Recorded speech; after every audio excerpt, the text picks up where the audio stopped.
people, and we are 4 minutes past 3. I think we should start. Okay? Yes. Yep. So welcome everybody to our webinar with John Sandahl. I'll start up just a few minutes to tell you about Sveriges team culture. And then we'll listen to John, and he will talk for about an hour, and then you will be able to put all your questions to John, and he will answer everything, hopefully. So, Sveriges team culture is an association for people that are interested in team coaching. The purpose of the association is to inform about and develop Swedish systemic team coaching. And what do we mean by systemic team coaching? Well, it means that we are coaching. When we coach on the whole team, not its parts. And the mission for the Swedish team coaches is spread knowledge, promote quality in the team coaching, exchange knowledge and experiences between its members, educate about team coaching, and follow the research about team coaching globally. There's so much research going on how team works and how we as coaches can help them. And who can be members? Everybody that supports this mission and these goals can be a member. So you don't have to be a trained team coach. You can be an HR person, agile coach, or just interested in teams and team development. And to say that most team coaching actually is done by team leaders, not by professional coaches. The goals for Sveriges team culture, it's a very new organization. So we launched in September, but we put some very nice goals. The first one is that we want to gather 75% of all active team coaches in Sweden. Our goal is also that these people that are in the association, they should be active in the association, because this is not an organization where we have a board that do all the job. The job is done by the members. We want to get clients, potential clients, to understand the difference between systemic team coaching and other types of group interventions. That is, as we see it, a big problem today. They don't know what to order. And we want to get clients to actively procure systemic team coaching conducted by competent team coaches. And we want to have research about team coaching at least 3 Swedish universities. And we want to offer very high membership value for our members. That's our goal in the board. And we are focused on some certain activities. For members, there is every last Thursday in the morning, Thursday at 7:30, we have team coffee. You bring your coffee, sit down, and you have the members that are at the team coffee meeting decide what to talk about and ask questions. And together, it's a very democratic way of making interesting talks. We have these webinars. That is this part of this series of webinars. And we are also creating teams that work on different issues like research, education, and a team coaching index that is supposed to be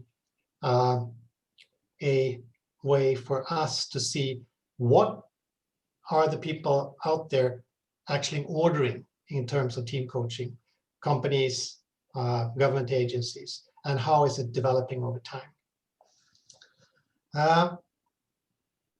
So if you're not already a member, it's very cheap, and it's hopefully a lot of value for the money. So it's only 350 Swedish crowns, and you go to sverigesteamculture.se. And that was all about the Swedish team coaches, and I'll leave the floor to John That's 5 people are here today.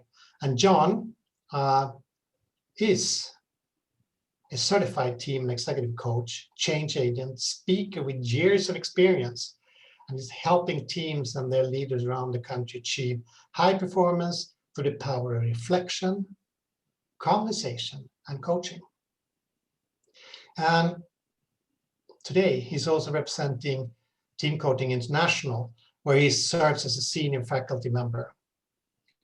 And what is the fun thing to know about him is also that has been for a very long time the captain of the ultimate frisbee team, the national team, and he has won not once but 6 times the national and 4-time world champion as a captain.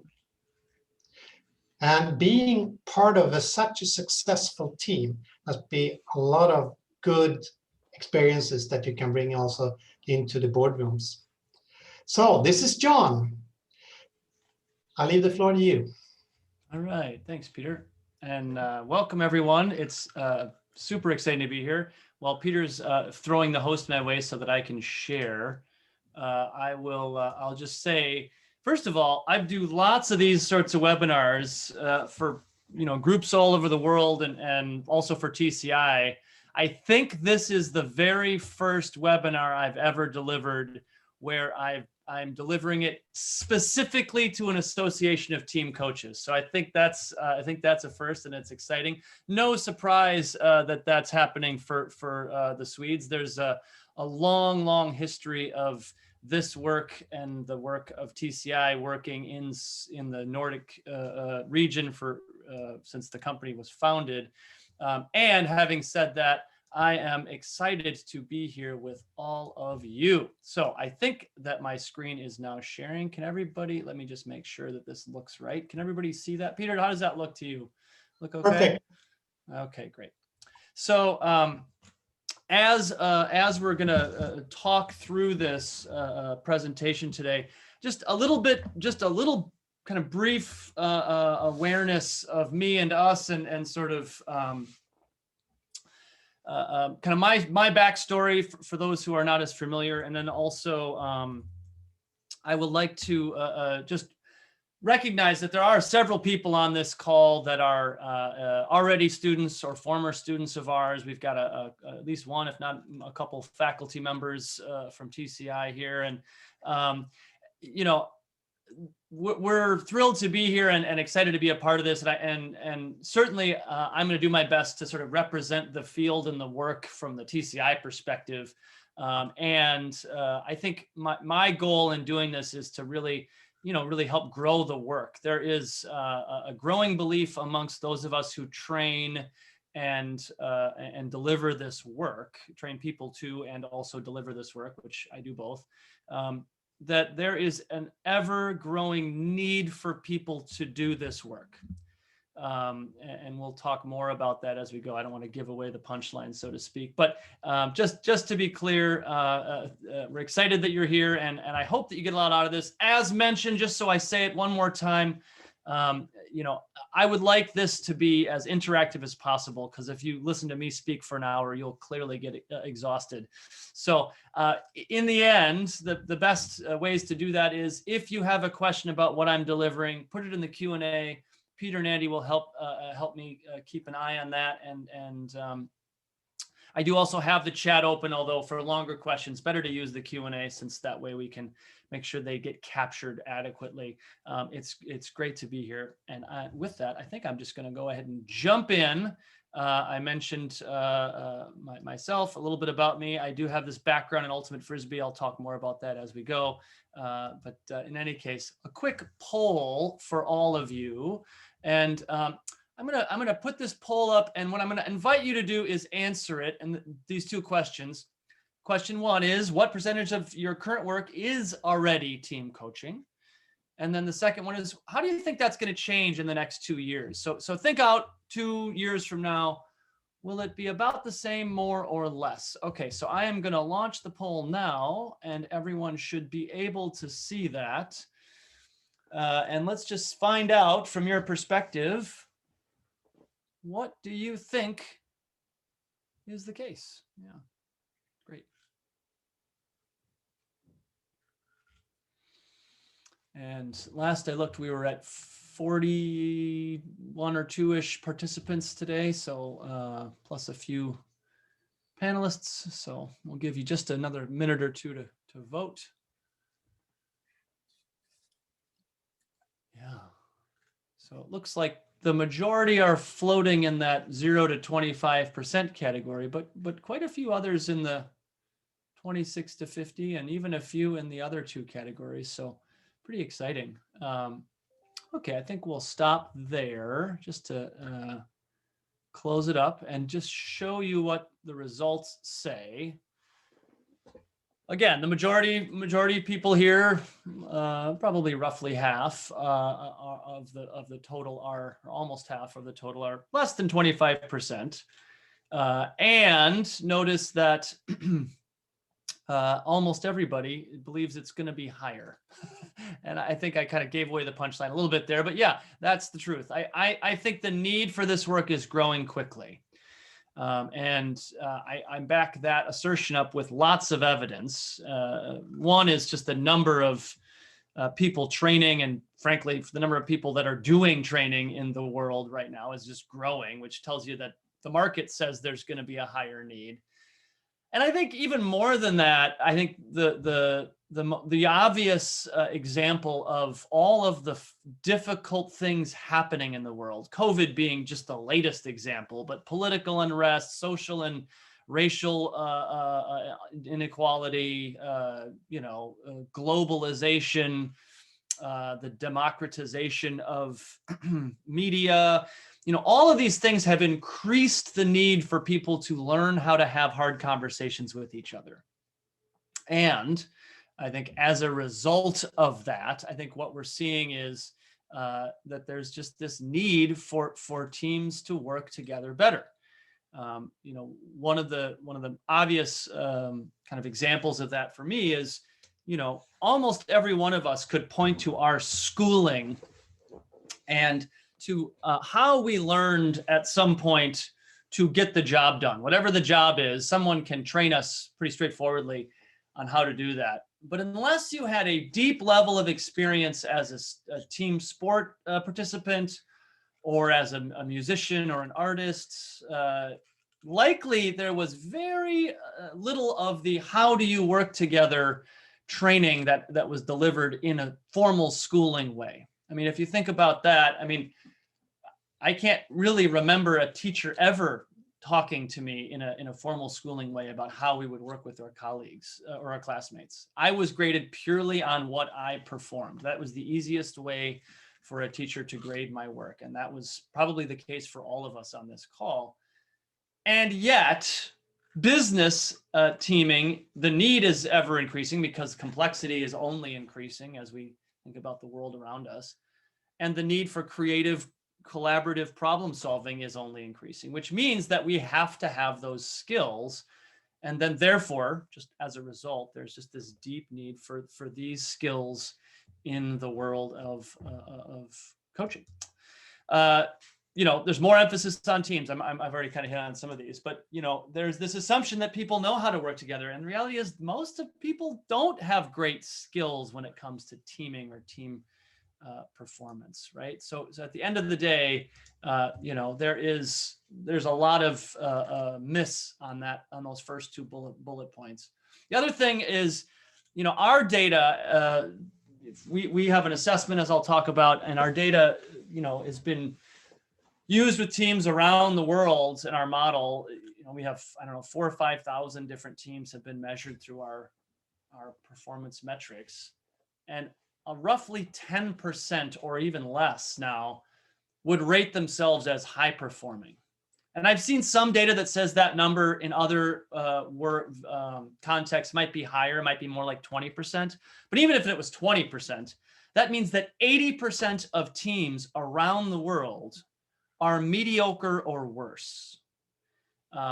It is so clear to me that there is a deep level of need from all of these factors and more. So today I want to talk in more detail about kind of three big buckets, right? So we're going to talk about the differences between individual and team coaching. Just from our point of view, there's a nice setup there by Peter and Andy about what is systemic team coaching from the association's point of view, and how does that relate. And I think, if you are newer to this team coaching thing but come from individual coaching, I want to highlight those differences a little bit and think about sort of what's important for you as you're getting into more and more teaming work to think about. I'm going to share our model and sort of what we think of as our team effectiveness model. And then I'm going to talk briefly through the competencies that TCI trains and uses as we're doing this work. And if we have a minute, I might even ask one of my faculty colleagues, Peter Hurd, to speak to how these might relate to the ICF's recently released team coaching competencies as well. So let me start by just say that, these are the things I'm going to focus on, but I believe you may have lots of questions about our model or our training or all kinds of other things related to this work. How do you do this or deal with this kind of client? And all of those questions are fair game. Go ahead if you've got them and you want to try to pick my and or our brains, because we're gonna answer them together. It won't just be me. Feel free to broaden the topic as it helps you, because of course that's why I'm here. I want to be of service to you. So at first, let's be clear. Coaching is coaching. This model or methodology of bringing the wisdom out of the system, whatever it's an individual or a team, that's always true when it comes to this work. And there are some distinctions that are worth highlighting, right? So what we know, for example, is that when we're coaching individuals, it essentially is a private dialogue. Now, there's exceptions to that, and people sometimes will do some work in a more public setting with the person they're coaching. But for the vast majority of individual or executive style coaching, it's done as essentially a partnership where I am going to be on the other side of the closed door as the coach. I'm going to listen to your things. I'm going to challenge and push and ask questions and all of that, and encourage your deeper and deeper understanding of yourself, right? It's in service of you, while encouraging that vulnerability with me and maybe only with me in some levels. What we know is that at the end of the day, that works, right? So there's a lot of clarity. I mean, it works so well that you ask just about anyone my age or younger, and they're familiar with the term coach or executive or individual or life coach. People are familiar with that, right? And the reason that's true is because there's just this way in which that model and methodology has answered a need in our species, in our world. But what does that mean with teams, right? Because it is suddenly not private. This work becomes very, very public when you do this work with a team, right? So when I'm working in a team context, almost all of my work is essentially in public view. The team sees me doing this with me in the room, and there are, of course, multiple relationship levels. There's lots of different agendas perhaps going on, priorities on top of the personalities, and therefore the level of complexity of the work is increased dramatically. As many of you are familiar from doing this work yourself, this in some ways is the most probably daunting part of going from a one-on-one sort of private, quiet, usually conversation to a very loud public team coaching scenario. And I will say, from my own experience, I as an extrovert and a person who's sort of the opposite of shy, I have always felt more energized by being around lots of people. And for me, individual coaching was more of a stretch because I had to really work on the focus. How do I stay aligned and really listening to that one person and what's going on for them? And then for me, as Peter was describing things falling into place, for me, it was when I first studied this work and realized, the vast majority of my facilitation work is a flavor of team coaching. It's a sort of like a way in which I was already doing this and had really been doing this before TCI even existed. I just didn't call it team coaching. I just knew that as this sort of, John's the guy at the front of the room training people. That's the kind of how it was seen. But what they didn't know when they were paying to have me train them or work with them was I was pulling it out of them. So I was sort of using a coaching mindset without even really recognizing or thinking about it that way. So, so that's the reality. And again, for many of you, this will be review. Again, with individuals, of course, you're gonna be listening for what's underneath the answer. When I ask a question, I'm looking for what they say, but also what do they not say, or what's happening in the outside of that thing. And when I work with the team, as you can see here, I'm gonna be asking a question so that they'll say something to each other. And what I'm noticing there is what's being said amongst them, what's being sort of thought on or asked.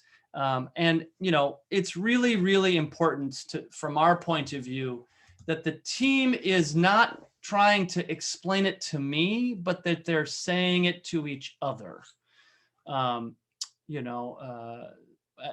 are kind of constantly noticing that it's the damage of poor teaming can turn people to see me as a team coach as the sort of expert in the room. Fix us, solve it for us. And what we know is that I can help, and I can be a guide and sort of help them take that journey. And at the end of the day, I'm not there to solve it, right? I'm there to help them learn to solve it with each other. And anybody who's done this work for any length of time can point to examples of that. I know that I am a vessel, but if they're trying to solve it through me, we're looking in the wrong place. By the way, I do see Justin's comment. I think Peter might be planning to answer that. But yeah, so his question is, when I say it's public, does that mean it's public to everyone outside of the system? That's up to the team. Obviously, I would invite them to decide what confidentiality means to them and how they're going to do it. I just mean it's public in that I'm not talking to one person. So the 6 or 8 or 12 or whatever people on the team, they're all hearing the same things at the same time. So in the sense that I'm having a public conversation, it's just that the team itself is all hearing it. I'm not trying to coach each individual towards higher performance overall. So great question though, Justin. I appreciate the clarity there. So, to keep this going a little bit, right? So, for an individual, they speak to me. For a team, they're going to speak only indirectly to me. So they may bring me in, or they may ask me for, feedback or advice, or for what am I seeing and that sort of thing. But at the end of the day, hopefully, if I'm doing this well, it's the conversation they have with each other. And in many cases, I might go minutes, sometimes, half an hour without saying anything.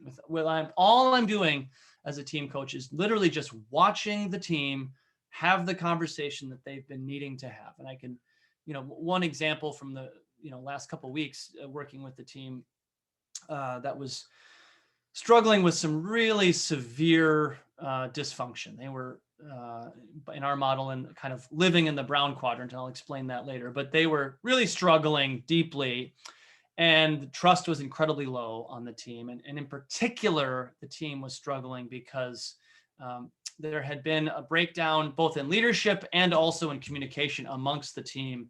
And the work of the business was requiring them to work together in a much deeper way going forward. So there was both the need for higher performance teaming and the gap of not having ever done that together before, coupled with a lot of hurt feelings and difficult emotions among the team. And we did a 2 full-day debrief with them to try to get them to a place of foundational understanding with how to speak to each other in a more respectful way. And by the end of the second day, the last maybe 2.5 hours, I probably said, 3 minutes worth of things in that last couple hours. We finally got them to a safe enough place where they could say, I feel tremendously hurt by what happened back in June and all the things that need to be rehashed so that we're clear that this never happens again. Well, my colleague and I were able to just get them to that place, and then essentially, it is your conversation, it is your team. What do you want to do now? What do you want this to look like? How do you want to speak? What do you need to say? And in some ways, I had the easy job because I can just be a witness to the work that they're all doing, the very real, very sometimes difficult and challenging work of saying those difficult and important things. And I found that incredibly rewarding. I personally love to see that process. And I make up that most of you that have been doing lots of this work are in a similar place. In some ways, I can have a lot more impact when I'm doing this work with teams, because there's just more people, more time, more opportunity to get to the real stuff. So hooray for that. You're all already in the association, or hopefully will be soon, and you kind of understand the basics. Hopefully this is a mostly review for the vast majority of you.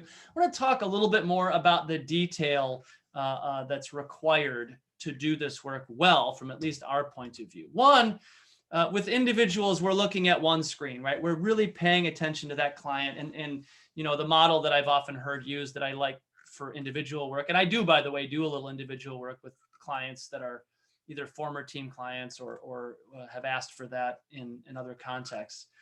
But I'm paying attention to them. I'm kind of falling in love with them, right? I'm really trying to understand all of their details and their inner system. What are all the voices going on in that system, right? With a team, I'm trying to do that, but with the system itself as the client, right? So I have to monitor many screens, right?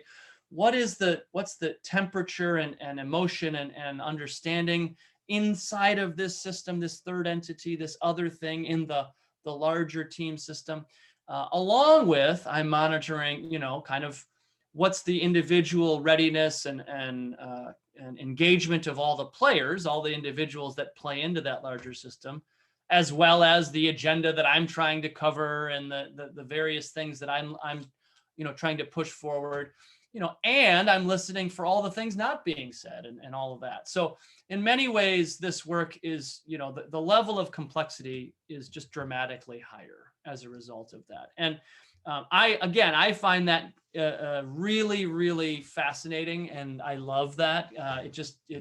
It keeps my overactive brain really engaged. And for those of you who haven't done as much of this work, if you find that daunting, the good news is it's very doable, especially with a little bit of training and practice.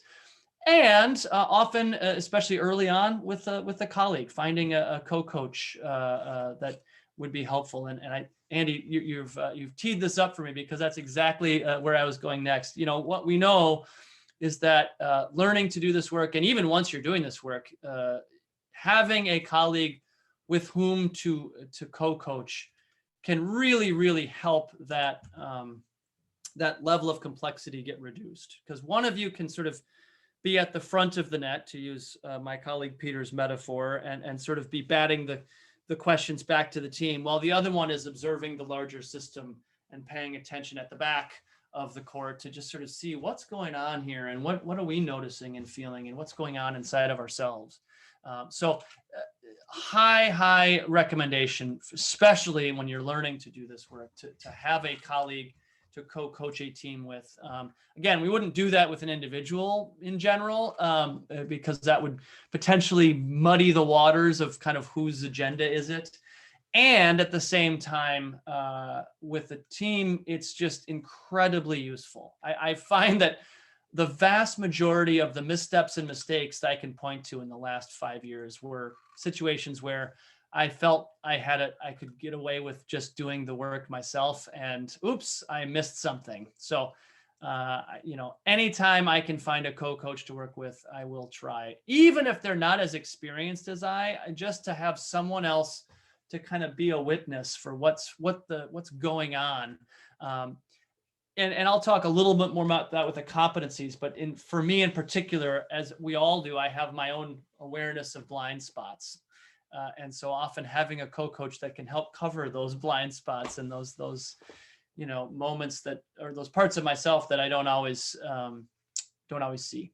So Wonderful to get this going. All right, so let me pause there. By the way, I haven't seen any other questions so far. I'm assuming that most of this is review for many of you, but just to be clear, right? So what we know is that with teaming, if we're going to start with this, we're going to help a team improve their performance. We're going to have them reflect on that and think about what they already know this. So we actually do an exercise, and we'll actually do it now. For this case, I'm going to use the chat. Oopsie, I skipped ahead accidentally. I'm going to use the chat and ask you to just reflect. For those, especially who haven't done this exercise with us in the past, think of a team you've been a part of that was really key, really great, whether it won the world championship or was just a team that you really enjoyed. Might have been a work team, a sports team, arts or music team. Might have been a specific event where you were working together with people. The only requirement is that it's a group of humans that have a deep level of interdependency. In other words, they have to work together to achieve a common purpose. So whatever that is, however you frame that, again, it might even be a family, gathering that was, organizing a reunion or something. In any case, think about that team for just a moment. And then in the chat, I'd like you to just list some of the qualities that set that team on a pedestal for you, that make that team seem, have felt really great. And it could be lots and lots of things you might reflect on. But if you could, in the chat, just throw some of those qualities in there so we can hear them. Great. Thank you, Eva Marie. So harmony was magic. Ooh, nice. Aligned on what we wanted to achieve, communication. We had great camaraderie. We were winners. We figured out how to win. We had shared a strong goal, individual agendas. Yeah, great. Common goal. We had deep levels of trust. Yep.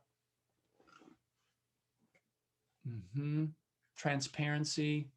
This is great stuff, by the way. Wonderful. Thank you for all those examples, and I'm sure there's lots more we could speak to. Competency. Thank you, Christiana, for that. Helpful, focused.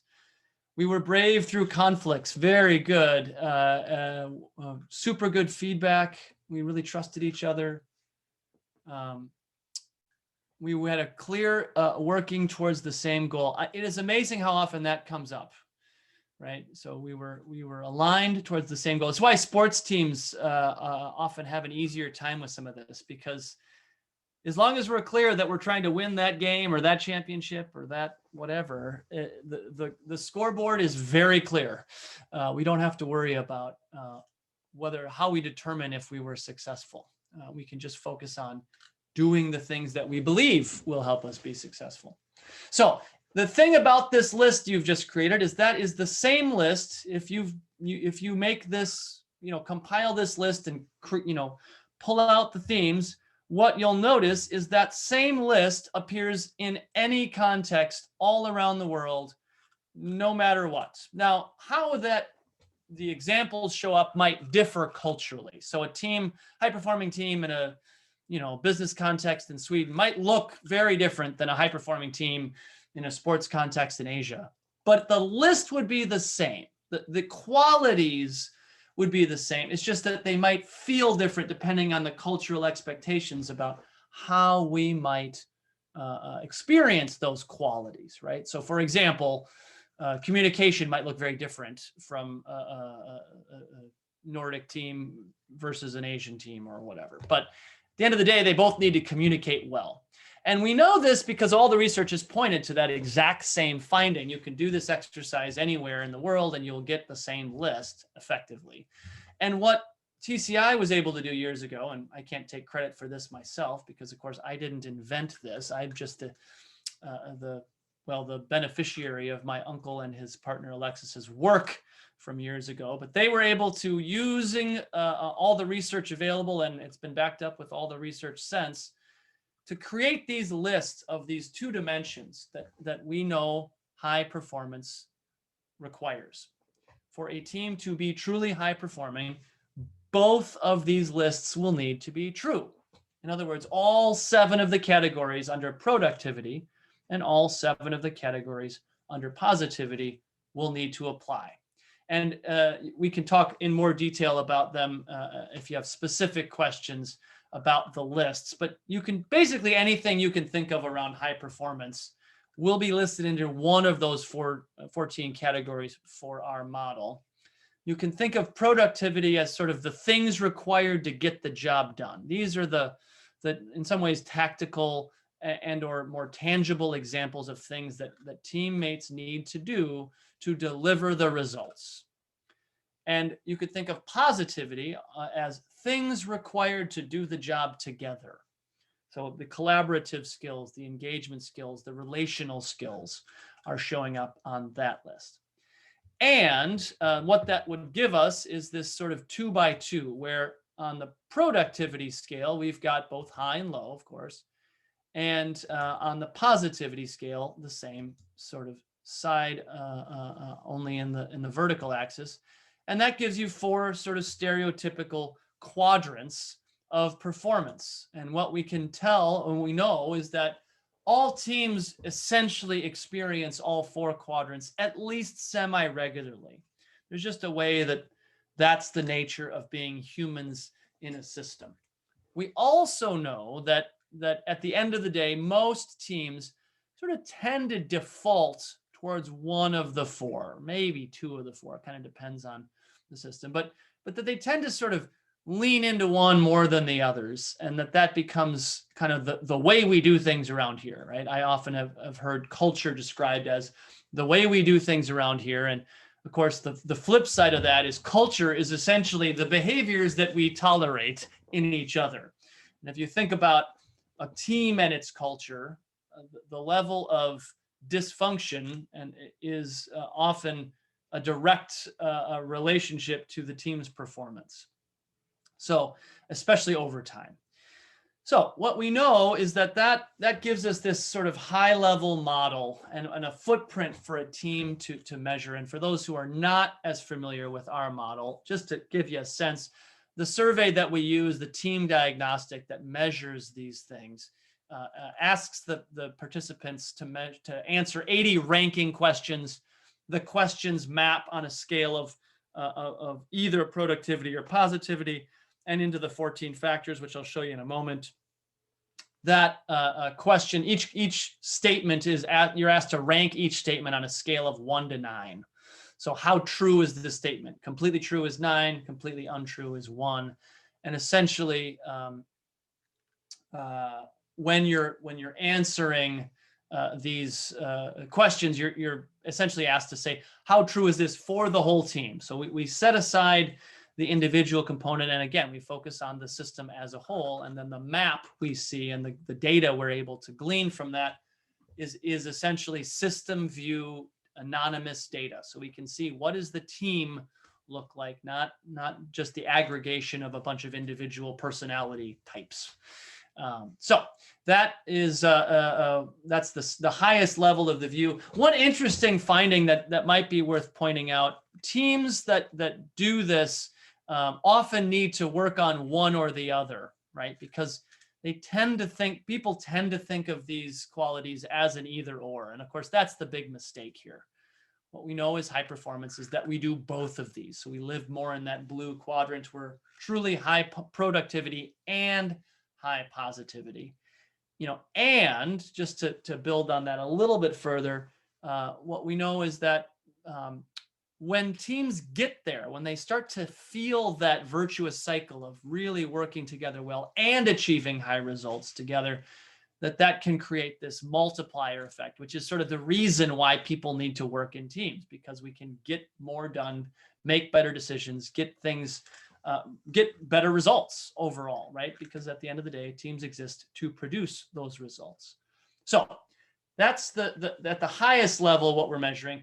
Just a fun fact: a few years ago, U.S.-based author and speaker Simon Sinek wrote a book about leadership called Leaders Eat Last, and he pointed to the fact that there are 4 brain chemicals that affect leaders and their teams, and specifically he spoke to endorphins. There are more than 4, by the way, but just to simplify, endorphins and dopamine as the key chemicals for productivity, which is true, right? If you understand those chemicals, right, endorphins help us continue when we're exhausted to keep working hard. It gives us a kind of a rush, and dopamine is the chemical that rewards us, makes us feel good for achieving something. So, even just a like in social media gives us a hit of dopamine, but, sending an email, finishing a job gives us dopamine.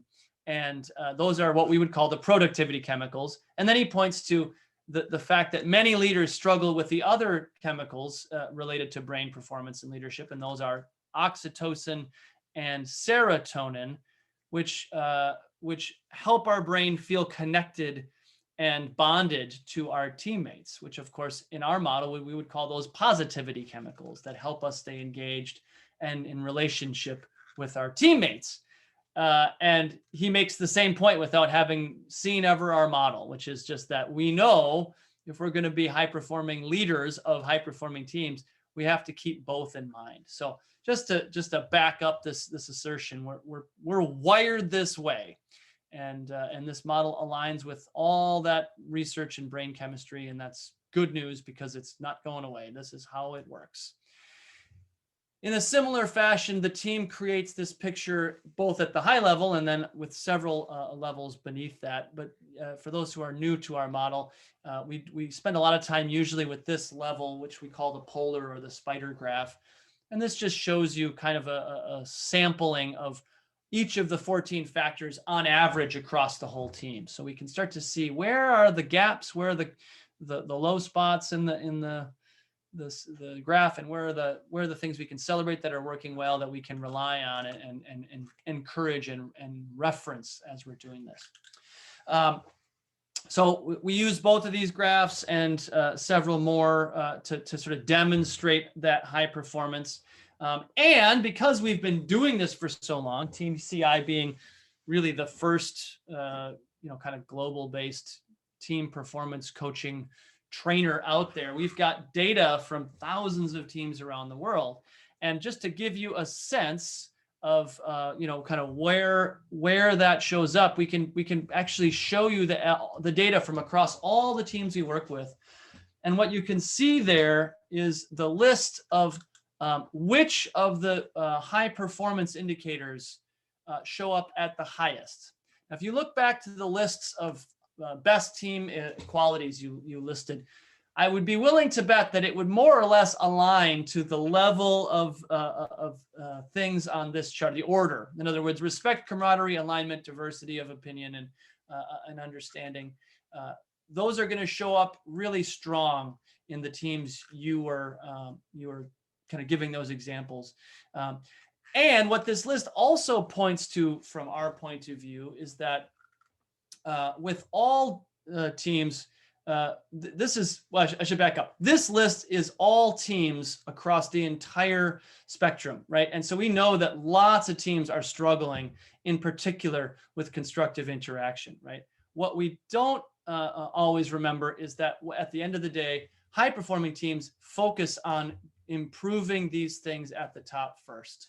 They solve that stuff. They make sure we're aligned. Are we clear on what we're trying to accomplish? Do we feel that sense of possibility, optimism, along with respect and trust, right? And so what we know is that there is essentially, with any single team, there's not a perfect roadmap, because any team's going to show up differently on these measurements. But at the end of the day, we can point in very clearly with teams to, if we're experiencing a breakdown with those things at the top, we better start there. We better really work on that and get them in this order. So it's good news because it helps us, and you can read more about this in our book, which maybe you are familiar with. We talk a lot about this data that's been created. What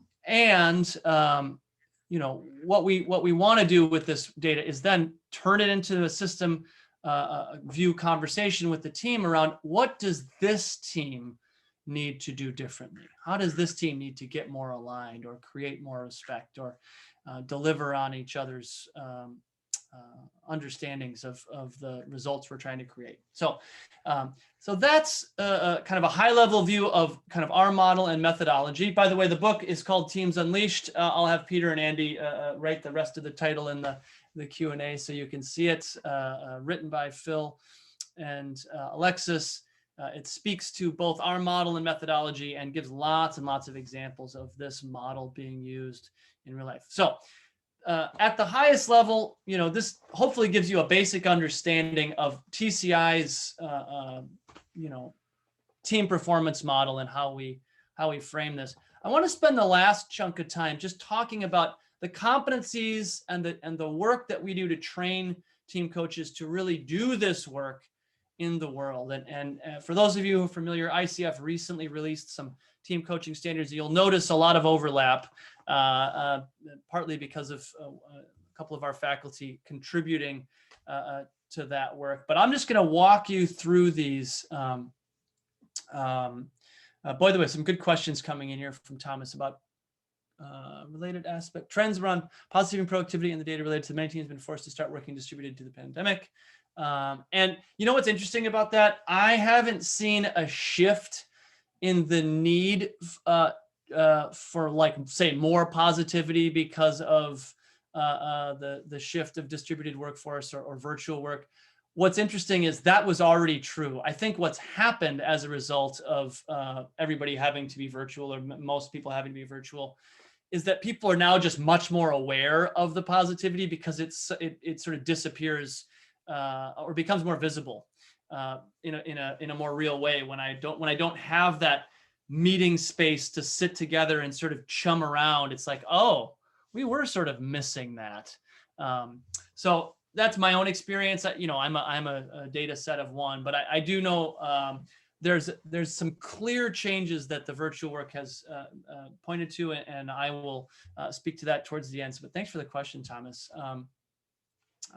And I'll speak clearly to the need for changing the work. The good news is these competencies, as they're showing up, they're all still present, and you can do all of these very clearly in a Zoom meeting. So that's the good news there. So the first one we call system aware, and the idea here, just to give you the basic concept and then a little bit of the sort of the skills of this. System awareness is at the highest level just coaching the system. So I need to focus my attention on the larger system, not the individuals, right? I might have to have conversations with the leader independently to help, kind of understand the system. I might need to, speak to individuals directly to bring their voice into the system. But at the end of the day, I'm always sort of turning it back to the system. And as a team coach, again, my goal is to get them talking to each other about the things that they need to talk about. So I use this skill spin and fade, right? So I'm going to essentially, I might sort of lean in an in-person setting and say, what's going on with that thing that just got said, which is a sort of spin. You could imagine a juggler with a plate and a rod where I'm spinning the plate. So I'm going to lean in and give the plate a spin, and then I'm going to sort of lean back or fade back, like as I said before, and let them have the conversation that they need to have, because it's about them and the system's conversation essentially with itself. And I can do that, virtually as well, of course, because I may have to build some structures in so that the team and I know how to interrupt and how we're going to speak to each other in this Zoom setting. But the truth is, it works just fine. Once you get a little more experience with it, it really hasn't changed. The other thing I think is really clear. I mean, I used to do this work over Zoom before everyone was working over Zoom. Now that everybody's had to be on Zoom, is that we're all getting a lot better, and Zoom's improved a lot because they've just figured out that they needed to increase the level of conversation. So acknowledgement sounds a lot like it would sound if I was acknowledging a client in an individual setting, right? I'm gonna acknowledge the system though, right? Instead of saying, Bill, you did a great job with this, or I see how you're, really performing at a high level. I might acknowledge the system. I see a team that's working deeply to solve this trust issue, and though it's hard, it's working. I can see it working, right? I'm going to acknowledge the team to have them feel seen as opposed to individuals. And of course, the team, just like an individual, has its own set of beliefs and values and structure and purpose, right? So helping the team understand and unearth that purpose and figure out where they have even limiting beliefs is its own thing, right? It's a part of the challenge of coaching the system, not an individual. The second competency we talk about is tuned in, which is to say, learning to listen to those different things that are happening, right? So I'm going to be tuning in to the various voices of the system, people that are speaking. Also going to be looking for polarities. Are there stories or contradictions floating around? Is there some level of energy that's floating in the system, kind of a nervous or an excited or a cautious or a careful energy? I'm gonna name and understand and acknowledge that. I'm gonna be listening for that. I'm gonna also notice geography, and you know, in person I can notice that, just, you know, body position and where people sit and choose to sit. I can also notice that in person, in virtual settings, right? I can notice just the geography of people as they're on the screen. What is their face telling me? What is their pose looking like? How are they doing? Now, of course, I need to have video for that, so I can't see all of your bright, shiny faces today. But in a setting with 8 people on a screen, that's pretty straightforward. I can just start to notice.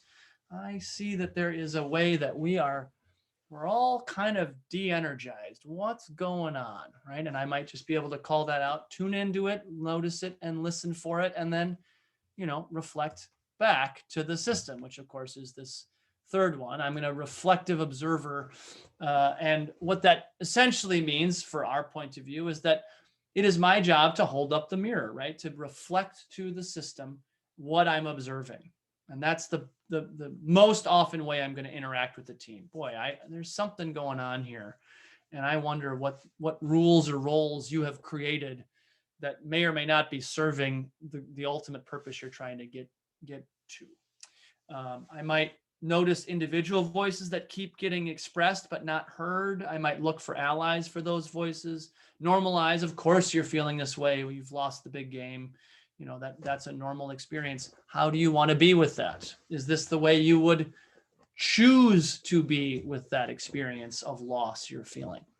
You know, so often with coaching, you know, we think of powerful questions and asking things of an individual. In a team setting, I often don't even have to ask a question. I can just sort of say, I noticed that this thing is happening. And let them go, and immediately they will start. I don't even have to say, and what do you think about that? Or what do you make up about that? Or what are you going to do with that?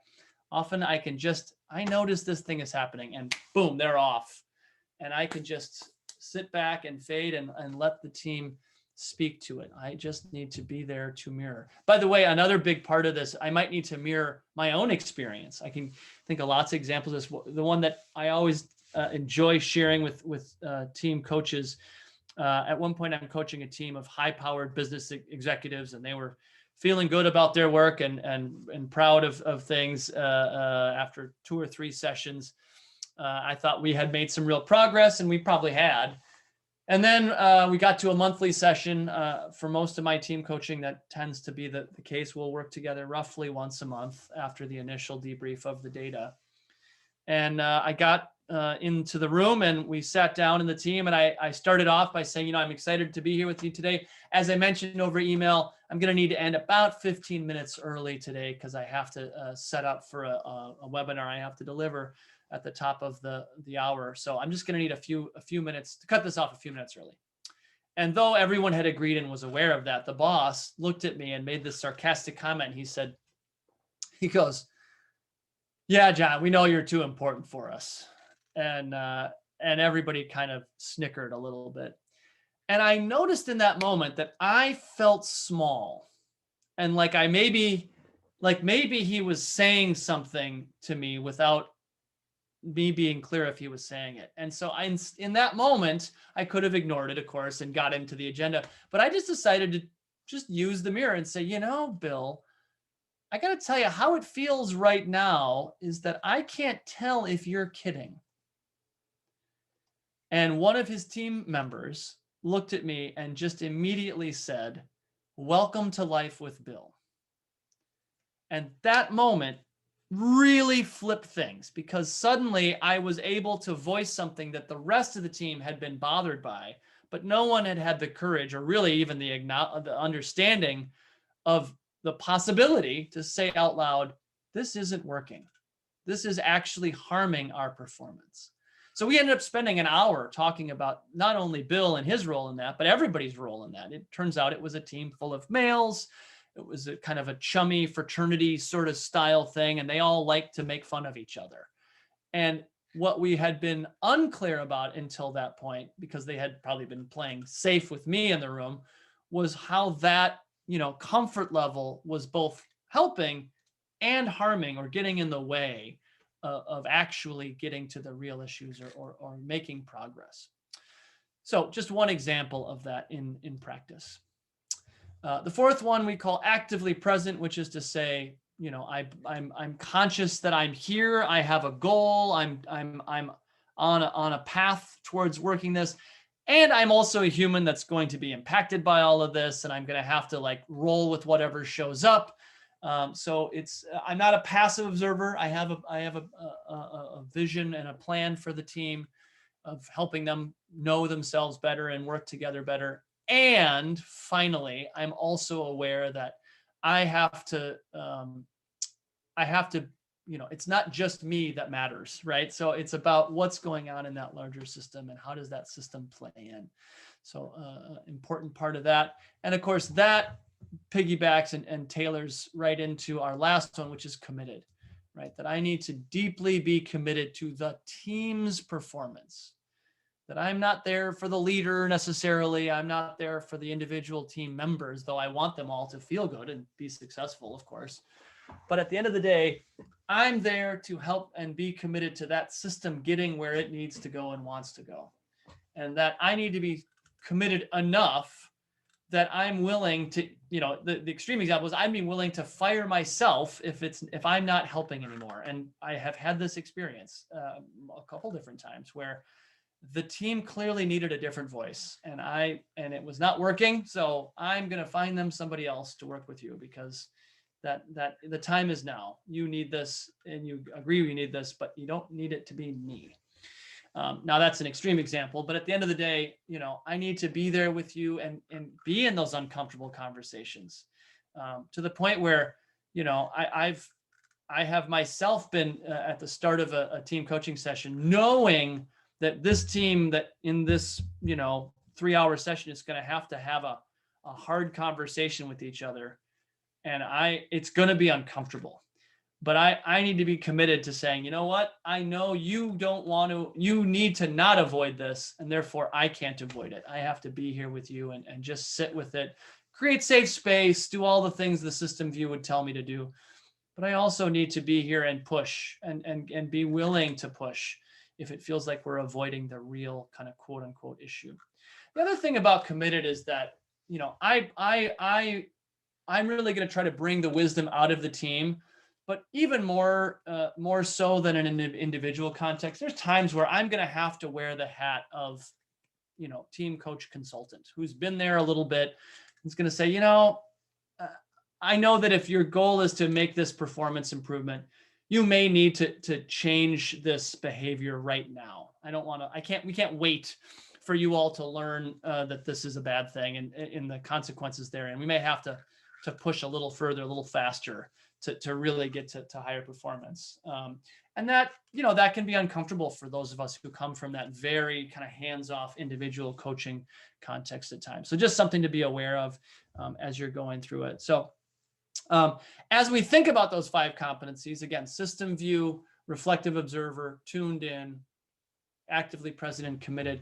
I'd love you to just think about which of those, as I describe them, sound the most natural for you. Which one do you think comes the easiest or the most natural? Put that one in the chat. And if you've got a context about it, which one feels challenging? Which one of those might you say? And by the way, please send your responses again to everyone. So all panelists and attendees, just so we can see what people say. Which one of those would you point to as your sweet spot? Is it system awareness, tuning in to the various frequencies of observing and reflecting back, commitment. Yeah, nice.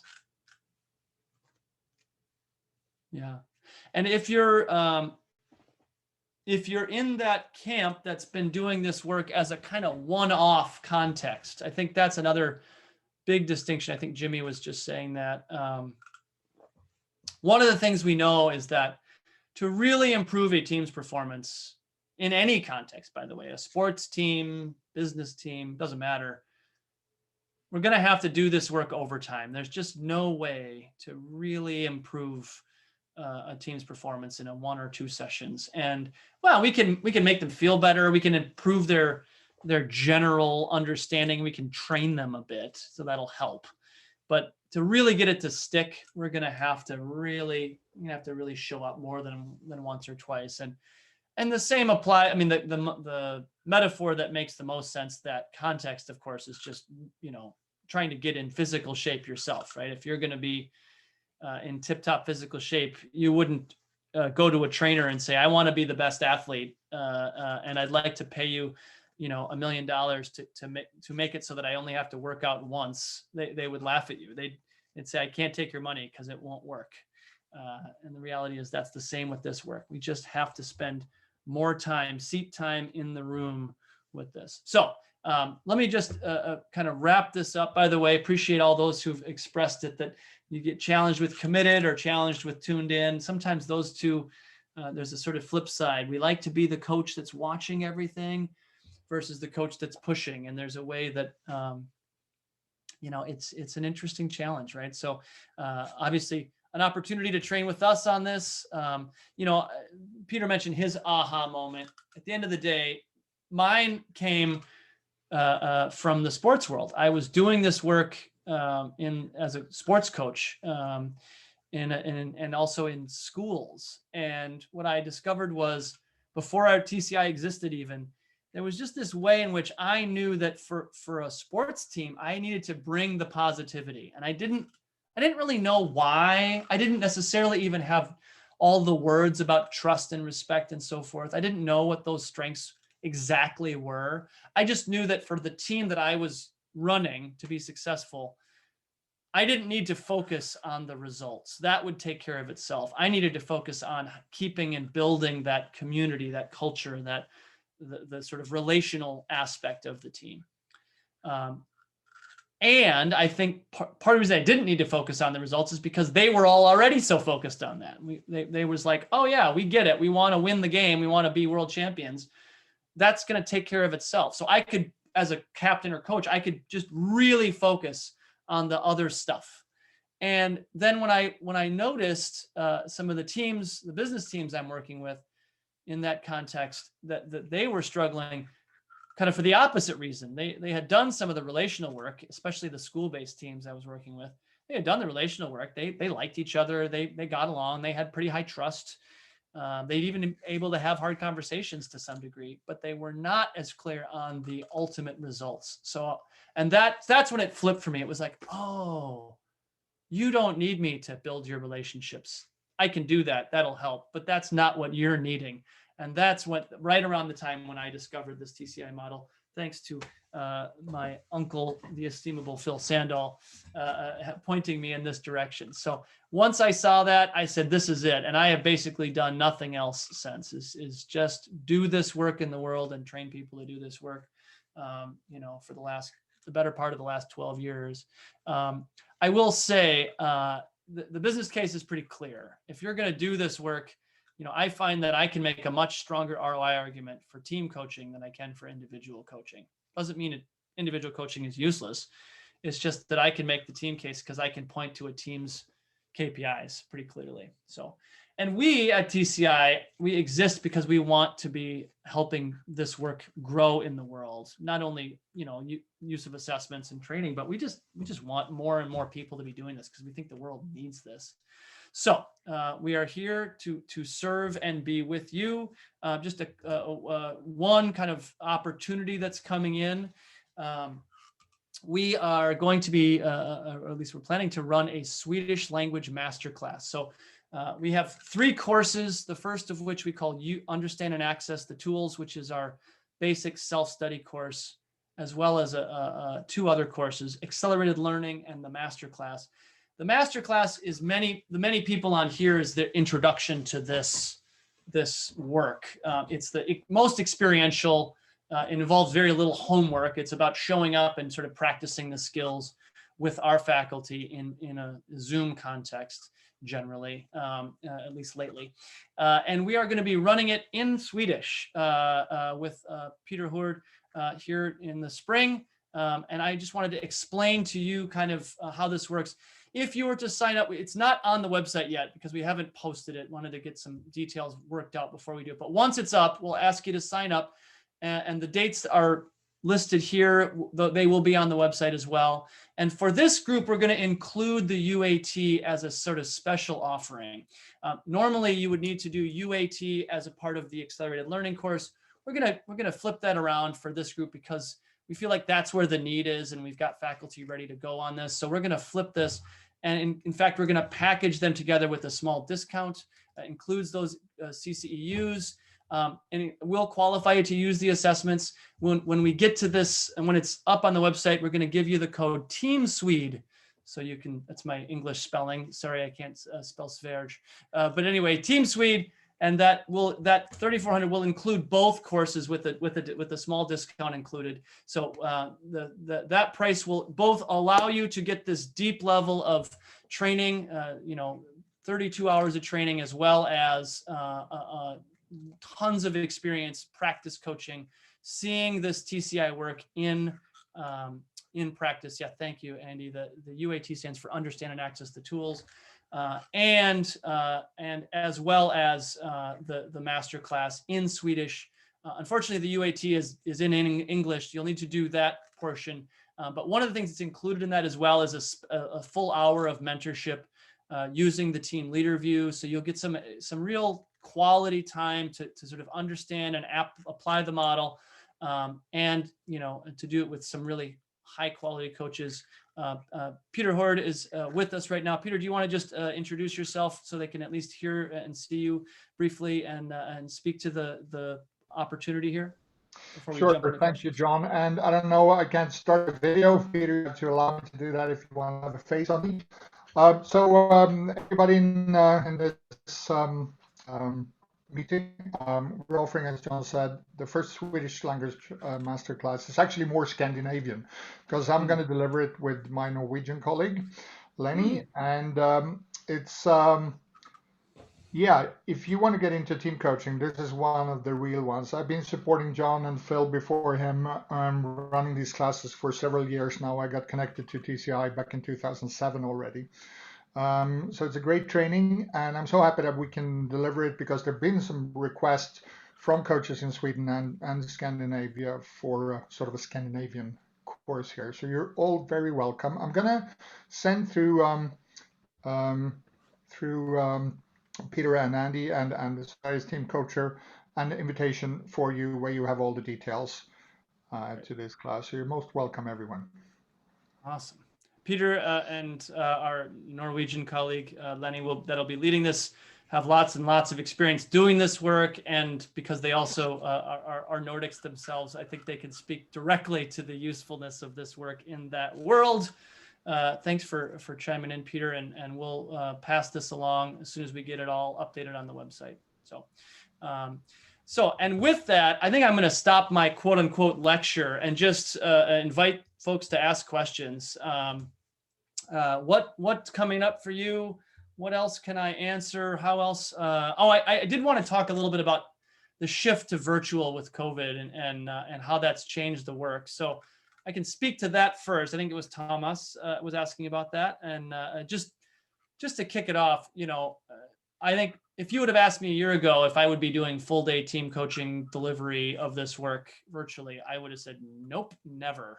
And here we are, and I've done many of them since then, and I really don't mind it at all. I will say, yeah, there's some hiccups and some technology things that I needed to figure out. But the good news for me is I was already quite familiar with Zoom because I've been using it for these sorts of webinars and trainings and things. The biggest thing was getting and helping learn to train the team to spend more time on Zoom than just an hour meeting and then leave. And so there's lots of things I had to learn how to do and say to shift just to get people more comfortable with the work. But what I found is that once we're doing it, it actually works just fine.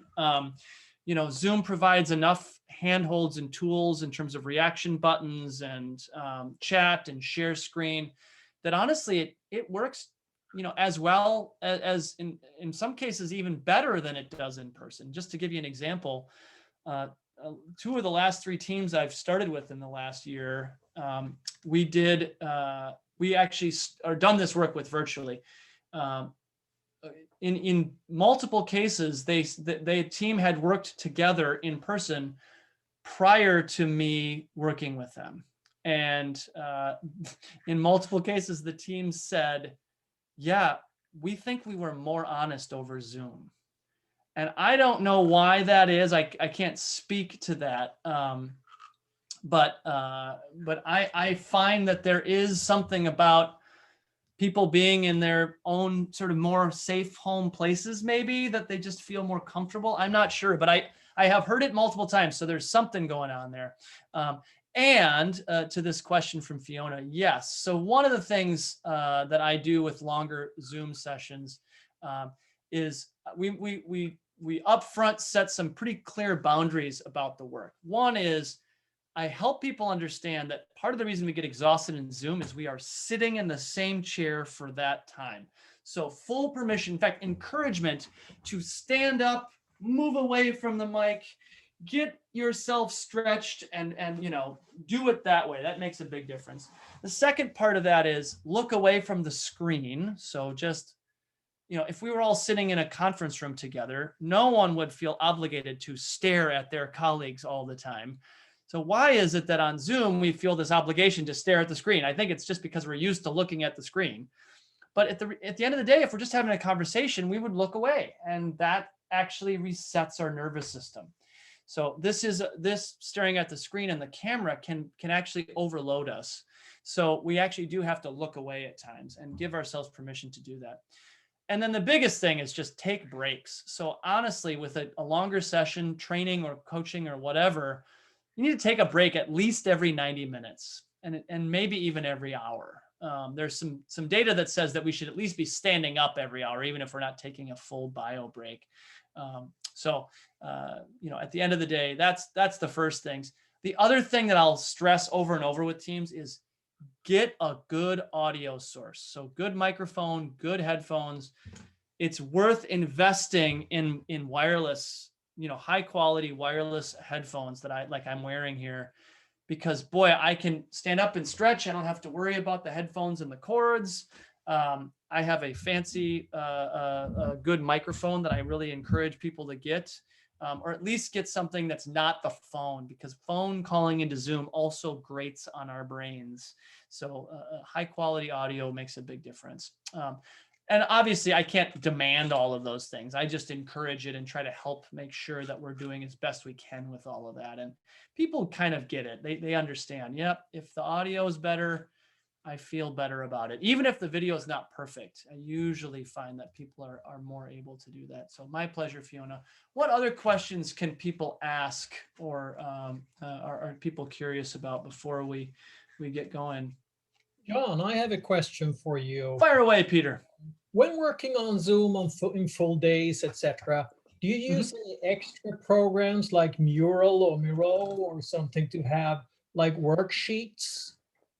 Yeah, so I have dabbled with Mural. It depends on the team and the work we're doing. So one of the things, like when I do my consulting group also does some strategic planning. So I will have to work in some of those programs. We have our own program called GroupMind we use for that sort of work. So I don't use Mural quite as often, but I do know that if I was doing a lot of visual facilitation and or thinking deeply about asking a team to sort of process visually, an app like Mural with Post-it notes where everybody can sort of contribute at the same time is really invaluable. Even some of the exercises that theoretically could only be done in person can be done over Mural if we get a little creative. So things like if you've ever experienced Mural spelled M-U-R-A-L, it's an app online. And for many team coaches, if you have an active consultancy, they will often give you access for free. So it's worth looking into. Mural.com, I think, is the website. I should double check that. But where was I? Yeah. So I do use that.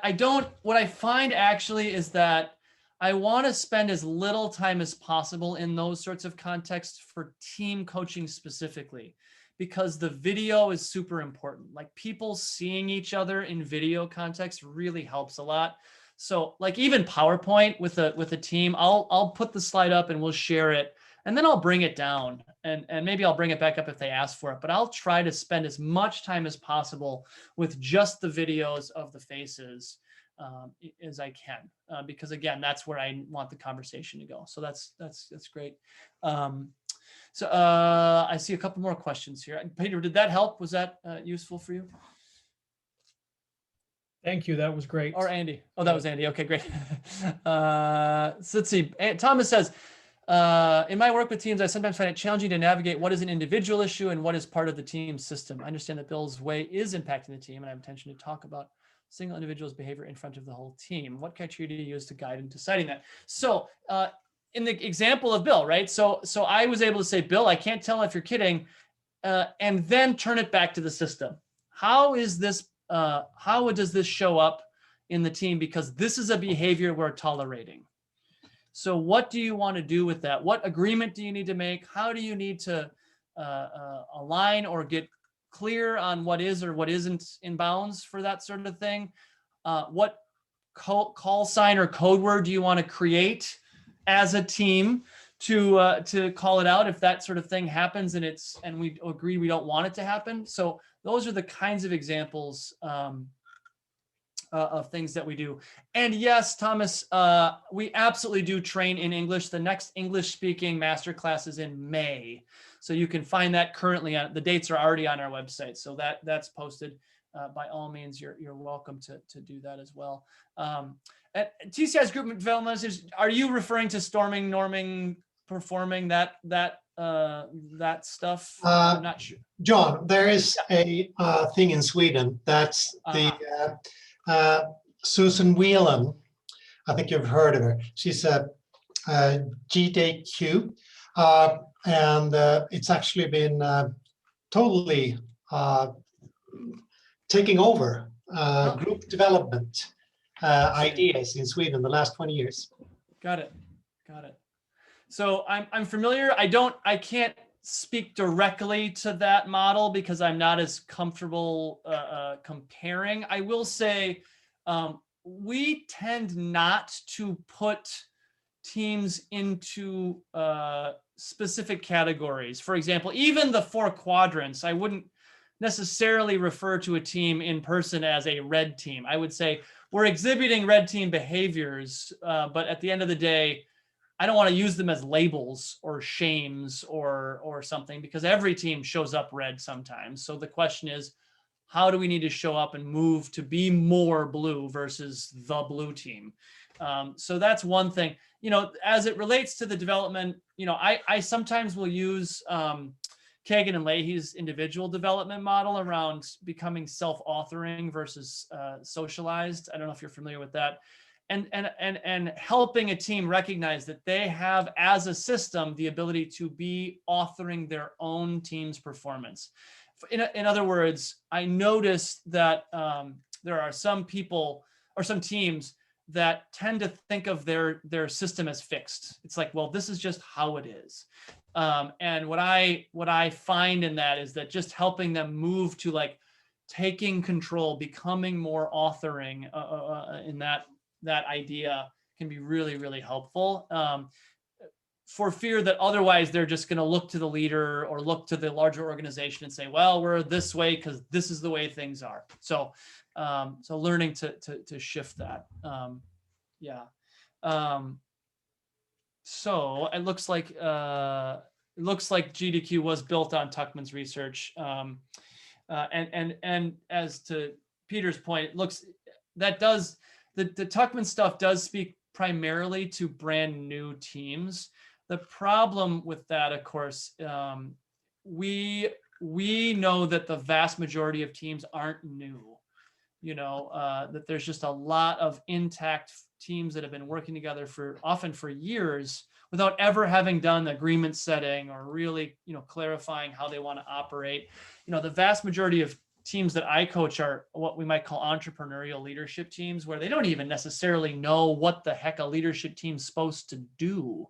So I sometimes foundationally have to help a team talk about, okay, maybe we should have an agenda where we actually agree up front what's going to get talked about in this meeting before we show up. And maybe we should all read the agenda ahead of time. And maybe we should do our homework before we show up at that meeting to read the agenda.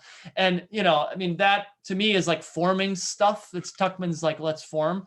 But teams don't do that, then it doesn't happen, then I have to do that later anyway. So to me, I don't really worry too much about that, at what stage they're in. I'm just about, what does this team need now and how do we apply it? And my experience is that that's all I really need. Now, if the team's familiar with it, we might need to answer that. But is that helpful? Are there other questions I can answer before we wrap it up? I have one question.